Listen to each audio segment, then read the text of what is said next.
cloud data security, antivirus software, and the next Apple Watch.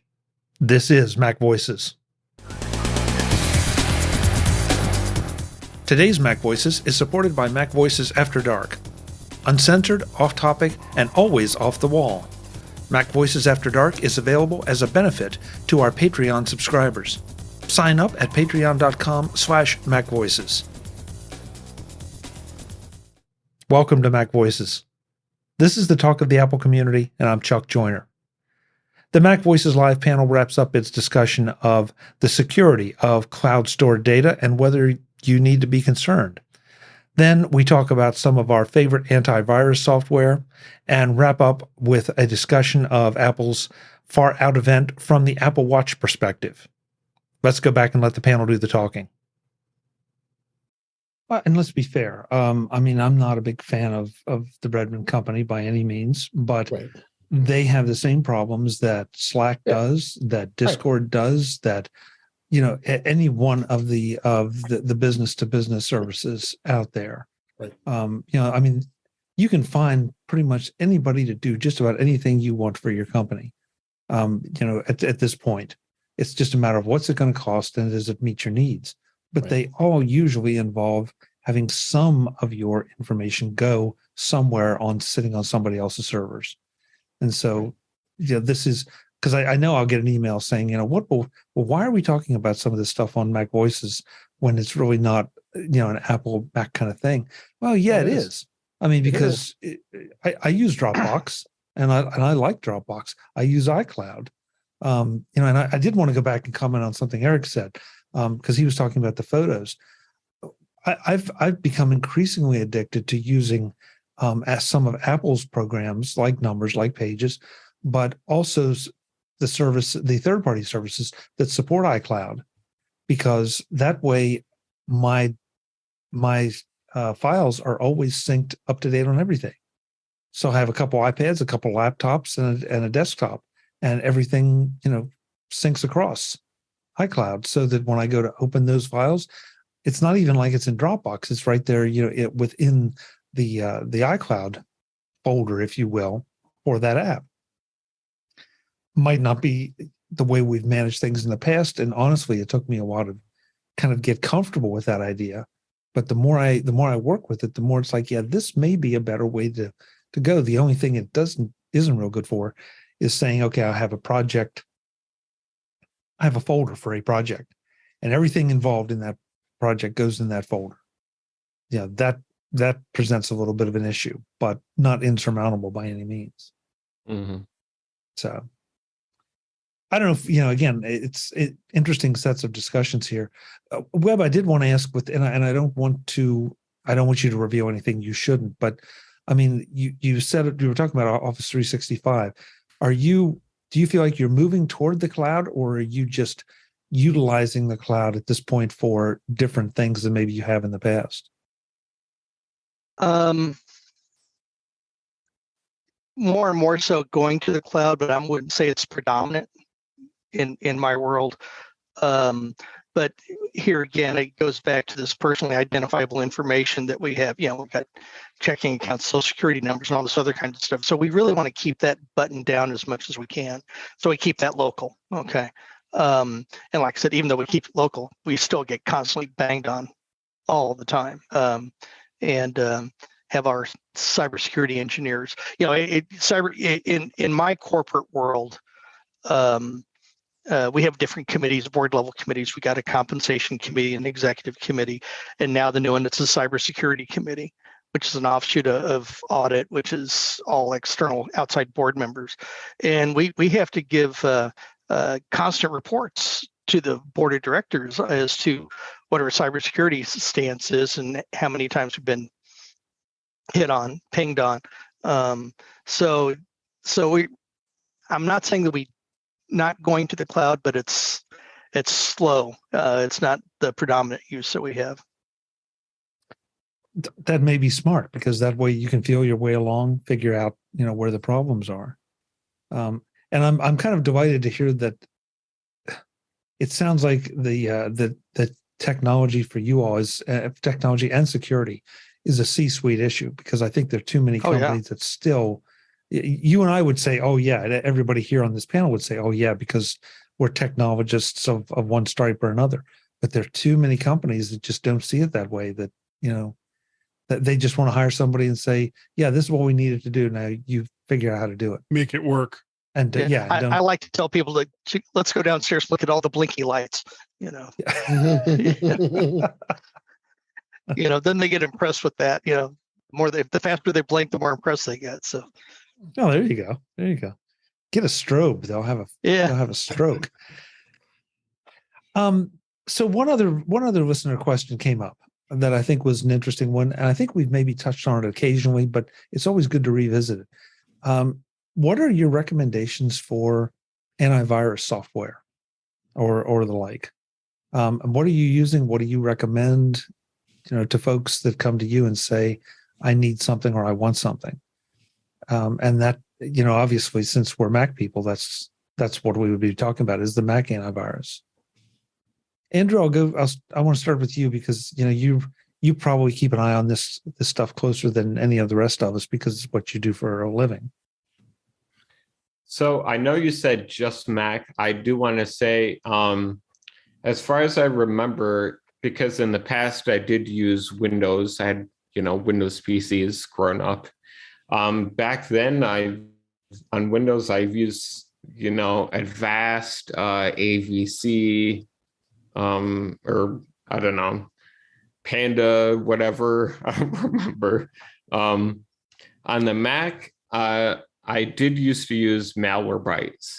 That's probably on the PC too, and I think that's a good piece of software. There is a paid version. I think most, if not all of them, are paid now, but Malwarebytes does have a good free version too. Okay. I'm using MacScan. Is one that I'm using. I'm happy with it. It's antiviral, but also the malware side that's is probably just as prevalent, and try to keep on top of that. So that's what I'm using. And then that doesn't include all the stuff that on this particular computer, that when I go into my VPN, I got all kinds of tools that I have to use for that, just to keep track of everything. So, but as a personal user, MacScan's my candy of choice. Yeah, I use MacScan. I also use Malwarebytes.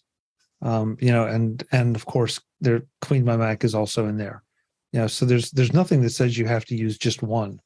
And I know that in the past there have been a number of studies done that they'll run one and they'll say, it found this, but it skipped these, and then they ran another and it would miss the ones.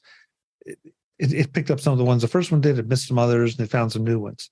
So I'm kind of a firm believer in having multiples, because it's just not that big a burden anymore. And our Macs are now so fast that there was a time that those kind of programs slowed things down, and they were no fun.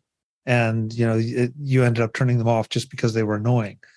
Those days are pretty much gone. I can't say that I notice any performance when I turn anything on or off, any performance difference, when I turn anything on or off. David, how about you? Oh, I generally don't run antivirus software on my Mac. I do use Clean My Mac 10, which has got some good malware removal tools and such with that. Corporately, there's McAfee still being used out there. It's a dirty word, honestly, because it's just bloatware. Honestly, so is Norton. The knuckle and head. I call those two. They're just so bad. But you mentioned some of the others out there. Bitdefender's pretty popular. Avast you mentioned. F-Secure is another one. So there are a few out there. Malwarebytes is a good choice to be scanning for that. But Clean My Mac does it great. And if you have setup, you already get Clean My Mac as part of that. So that's pretty much my regiment when it comes to that. But we need to be safe citizens too, and don't go to those bad websites and be careful not to click on things. Then be more vigilant of phishing scams, and don't click things. When you get to those interesting stories, and then all of a sudden you go down below and you got all those ads below. They're saying that, oh, these are ads, and then it's all garbage. And I forget the name of some of those. I don't even want to mention them. You get those photos at the bottom. There's, oh, look, this person did this, and you click it, and it's of course a bunch of advertising and potential garbage. So I think if you're a smart person when you're on the internet, and just be careful. You're good. I mean, it's super important. I mean, I shared off us the other day about that PayPal scam that Brian Krebs had shared in the Krebs on Security. That was just, gosh, just horrible. Easy to get someone phish to think that you have this money and you want to get a refund on PayPal, and then the same crazy stuff that I'm watching. Some of those scammer YouTube channels are fun to watch sometimes, when they play around with those guys from India, and then they actually get in their computers and erase things too. So so that's pretty much where my position is on the security. I think my Mac is probably about the ones I used most. Yeah. When this was posted or when it was, the inquiry was posted to our MacVoices Slack, Warren came back. He couldn't be with us tonight, which is why the conversation has stayed sane. But that's right. But he mentioned Detect X, so that might be another one that you want to look into. He also, I'm not familiar. David, do you know? He said MBAM. I don't know if that's supposed to be MBAM free. I don't know what that is. So Warren, you stumped us. I tried to put it in, but I didn't get anything in Google, so I'm not sure what that was. MBAM was also part of that's an acronym for Microsoft's BitLocker too. So I'm not sure if he was talking about that. That's possible. Microsoft BitLocker Administration and Monitoring is what that acronym goes for. So I'm not sure if there's something else that he's talking about, unless it's Malwarebytes. I wonder Malwarebytes anti-malware. That could be it. Yeah, I'm not sure. Yeah, I'm not sure. Yeah, but BitLocker is more encryption. So yeah, Guy, you've gotten awfully quiet here. And you work in a security area. Do you have any overriding concerns about it? And if so, what do you use? Well, I missed a lot of what other people were saying, because I was dealing with this guy that got $400 off Amazon, and I'm having to talk to this guy. He's got a weird accent, but I'm dealing with that on a separate basis. I basically just use Malwarebytes and clean my Mac and I run it like maybe once a month to see if anything's come in. The Mac security is pretty damn good, and pretty much everything that it's ever found has been attachments to email that won't really affect the Mac. It would affect older versions of Windows and stuff like that, but it's not really going to do anything to my Mac unless I'm like really just super insane and start clicking on stuff and putting in my system passwords and all the rest of that. As far as my work environment goes, they have switched over to a big cloud service as well. They don't really host their own stuff anymore. Right. And I was very skeptical when they did that. And I don't have a problem with admitting that I was wrong, that things are running much smoother now. And we don't have a lot of the same problems that we did for, the 10 years or so that we were dealing with XP and 7 and 10 and 8 and all the rest of the little acronyms that go along with the problems that sometimes come up in corporate America with Windows. And most of those problems have now gone away. And our service is much better. Support is much better. And so I can't really complain that much about it. That's why I was pretty much being quiet. It was like, the things are working. So, okay. Yeah, it's interesting. I mean, when I run this stuff, I will occasionally get a positive hit. And of course, your heart skips a beat when it does.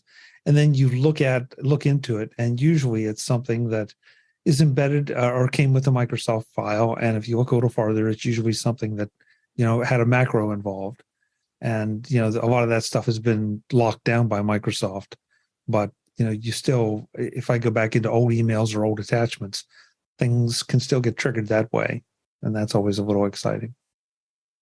So, hey, Guy, I have a great idea for you. Okay. Become a malware vendor and, load up a website. And because I just checked for you, microphoneporn.com is available. So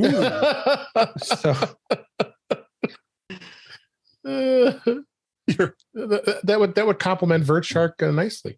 Yeah. The centerfold would be Mike Mates. Yeah.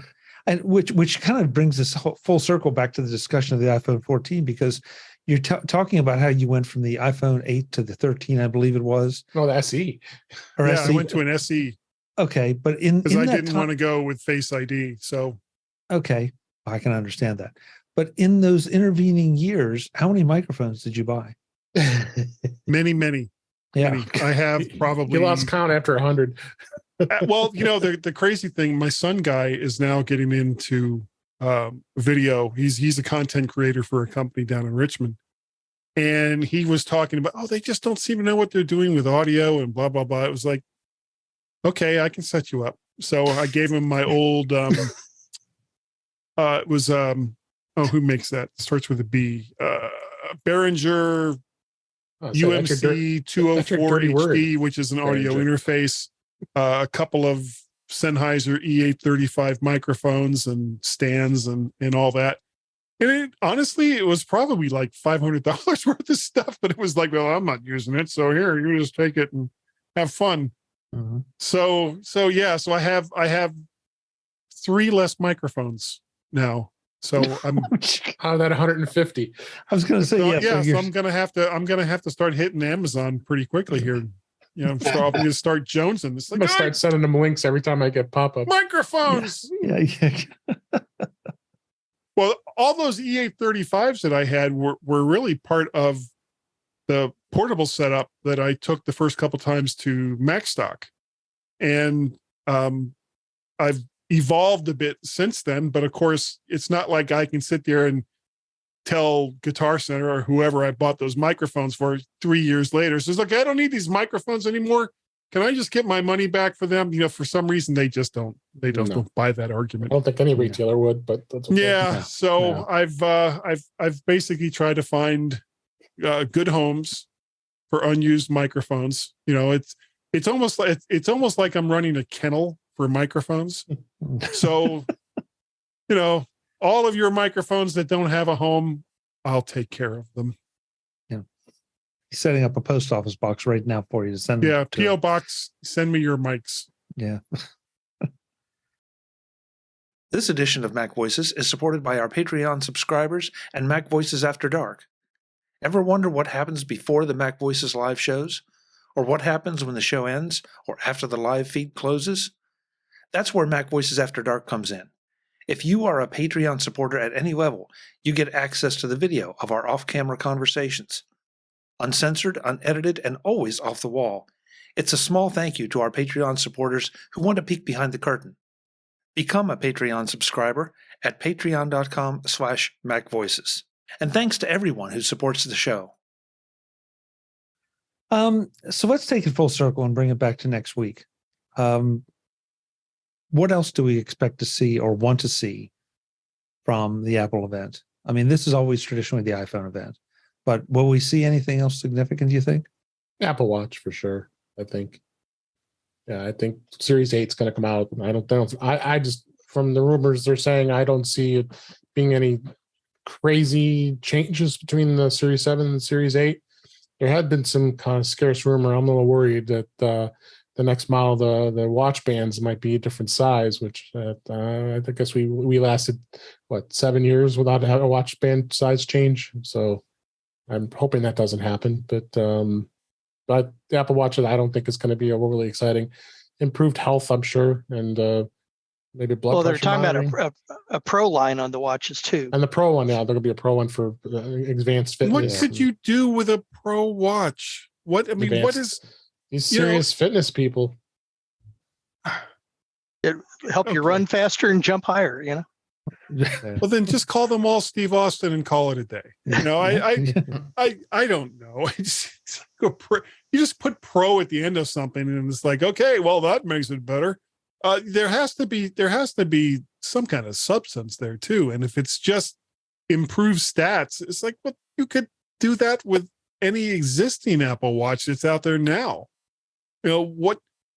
Unless you're going to make the damn thing even bigger than it is, anything that you add to it at this point is going to require new and different types of sensors than what's already in it. So what are you going to do? Yeah. Other than just, unless you take something out to put something new in, then I don't know. I just don't get why there was a need for a Pro Watch, other than this is yet another new line for Apple to sell to you. Well, Guy, I agree with that, but I think to be fair about it, we have to see what it is. Yeah, right. Of course. Right. But I just can't picture what the hell would make it worth another $150 to $200 or however much they're going to charge.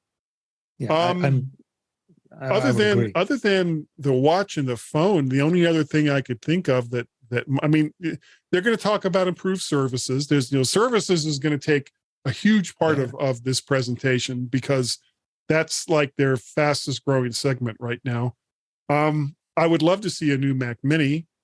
I don't know if we will. And we've had recent iPad events, so I don't even know if what hardware is it that hasn't been updated in a while that would make sense to have it basically what is an iPhone event.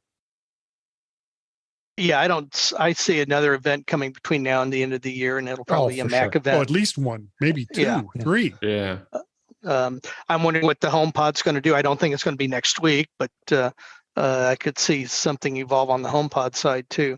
Actually, a HomePod announcement would make more sense than a Mac or an iPad announcement, I think, for next week. Yeah. I don't know if they're ready though. Yeah. Eric, any thoughts? That is an excellent question. On the watch, I guess, I always thought that somewhere along the line, if they could, adding a connector to the watch is what I see as being a future thing, because you can add a watch band that talks to the watch over Wi-Fi or Bluetooth and have a bunch of features in the watch band.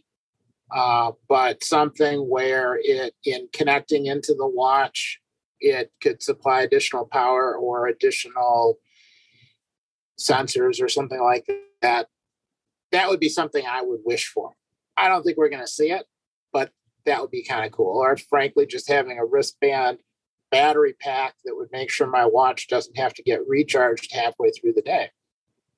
Or halfway through the night if you're using it for like sleep tracking and apnea. It was like, right, because I've got sleep apnea, but I can't use my watch for it, because by the time I get home from work and I'm getting ready to go to bed, my watch is almost out of juice. So I've got to put it on the charger.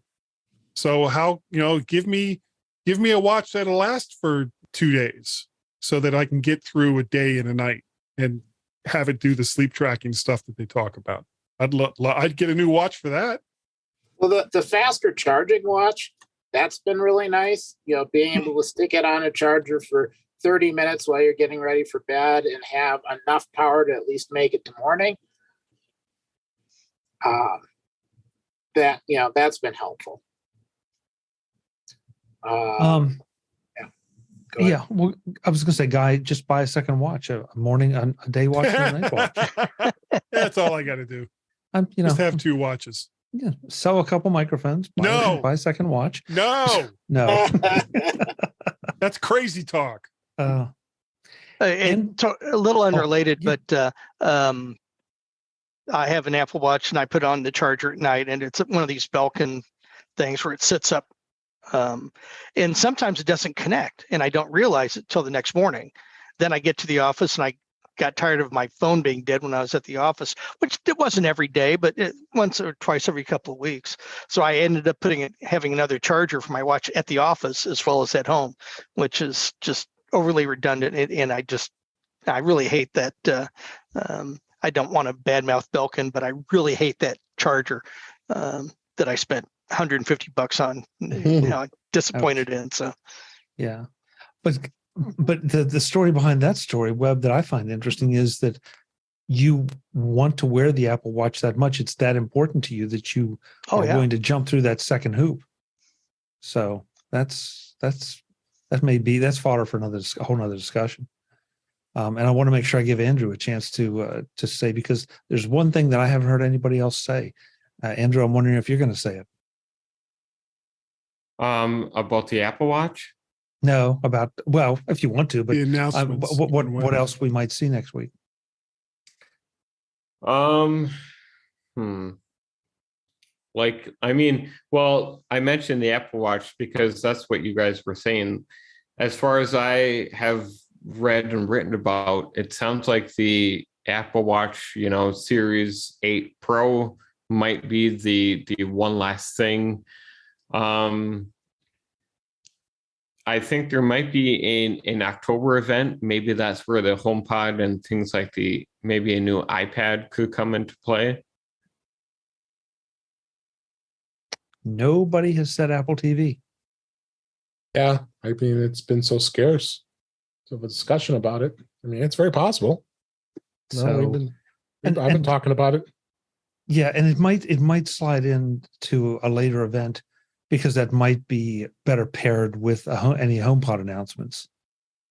But I just have to wonder, with all the focus we're seeing right now, I mean, it seems like I can't open the news feeds without, this person signing up with Apple TV, or Apple TV is releasing another season of this or that. I mean, there's so much stuff they're doing in that arena. And I'm not smart enough to know what they could do to the hardware box or dongle or whatever it would be that would enhance the experience for their own service. But if there is anything, how important is it anymore? Well, that's the question, Guy. When you've got the Apple TV app coming out on every single smart TV that's out there now. Yeah. So they've basically turned Apple TV as a service. Does it require? And it no longer really requires specialized hardware to use it. So they have neglected and ignored the Apple TV, and I would frankly be surprised if they ever release another one. Well, I guess we'll know I have two of them. I'm delighted with both of them. But I don't know if they'll ever do another one. I just keep wondering if there's something they could do to enhance the experience of their own programs with it. And I'm not even sure I know what I'm talking about. I mean, a couple of years ago, I wrote this article. There was this patent, I think it was, about there was some thing Apple did. It was a patent where it sounded like maybe they were exploring the idea of turning the Apple TV into like more of a gaming console. And at the time, there was speculation that, could this be the Apple Arcade connected device or not? So, I mean, maybe that could be the like one last, selling point differentiator for the Apple TV physical device. Andrew, that's a good point. Because I guess last week we talked a bit about games, and and how Netflix failed miserably. And so, would Apple, instead of building a dedicated gaming box, would it make sense for them to build it into an Apple TV? I don't know. Well, I know one thing. I know that so far, anyway, I've not received an invitation to go to Cupertino in person. So unfortunately, and Webb had said something about, people being back at the Steve Jobs Theater. Apple, I'm still available if there's a seat. Let me know. Let's go around the room and let you all know where folks can find you, and then we'll get out of here. And this time I'll flip it around and start with Mr. Ginsburg. David, thanks for being here. Where can folks find you? Thanks for having me, Chuck. You can find me at In Touch with iOS at intouchwithios.com, YouTube channel, youtube.com/intouchwithios. I'm on the Mac Show on the British Tech Network on Fridays and here on Tuesdays, and I'm on Twitter at DaveG65. Thanks. Excellent. Thank you, David. Mr. Serle, you were definitely a bright Yes. spot tonight. Thank you for being here. Where can we find you? Oh, you can find me over on the mymac.com podcast. They do almost every single week. I swear the audio will get better. I swear to God it will get better. New mic. Also, email address, guy@mymac.com, podcast@vertshark.com. There's the Vert Shark YouTube channel, so you can like, share, subscribe. Did you see it the first time? Like, share, subscribe. It's all you got to do. It's so freaking easy. There's also Guy's Daily Drive, where I drive in my car on the way to work and say stuff live on Facebook because I can. What else? I talk about Twitter. I am Mac Parrot and Vert Shark over on the Twitters. And then that's all the different ways you can get a hold of me. Great. Thanks for being here, Guy. Really appreciate it. Eric, where should people reach out to you if you're comfortable telling them where they can reach out to you? I'll be sitting in my garden weeding, trying to avoid mosquitoes, but I can still be reached at EA Bolden or at EA Bolden on Twitter. That's probably the easiest. EA Bolden at Mac.com. Yeah, it's Great. lots of time with plants right now. Great. Well, hey, really appreciate you being here. Thanks so much. Andrew Orr, it's great to have you back. I hope you can make it a little more often given your new responsibilities, but you're always welcome. Where can folks connect with you? You can find me on appleinsider.com. I'm writing about a whole bunch of different stuff. And then you can find me on Twitter at my personal account at Andrew or Not. Excellent. Excellent. Thanks so much, Andrew. Making it back just in time for the exit after having a little camera problem, Web Bixby. Thank you so much for being here. What's the best place for folks to find you?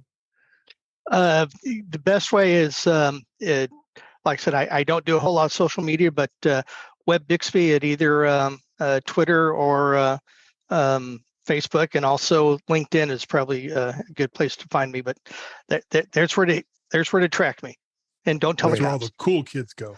Yeah. Hey, Webb, thanks so much. And thanks for the extra effort there in getting back. I was a little worried we were going to just have to paste a static picture of you up. Sorry. Yeah. Nah. Hey, those things happen. Folks, I'm Chuck Joyner. This is Mac Voices Live. We do this usually Tuesdays at 8 p.m. Eastern, 5 p.m. Pacific, whatever time that is, wherever you are.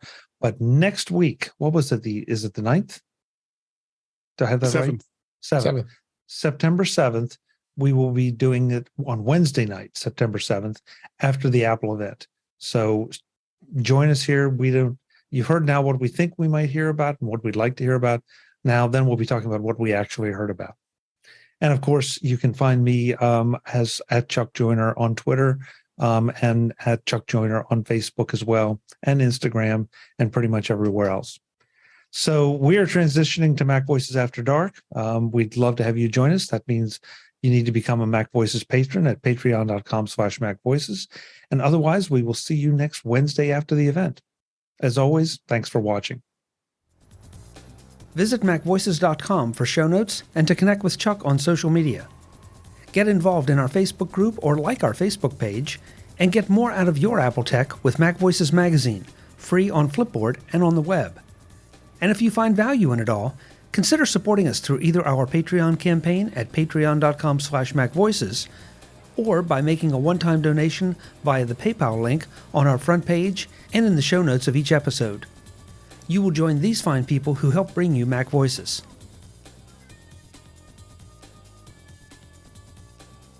Advertising handled by Backbeat Media at backbeatmedia.com. Bandwidth provided by CacheFly at cachefly.com.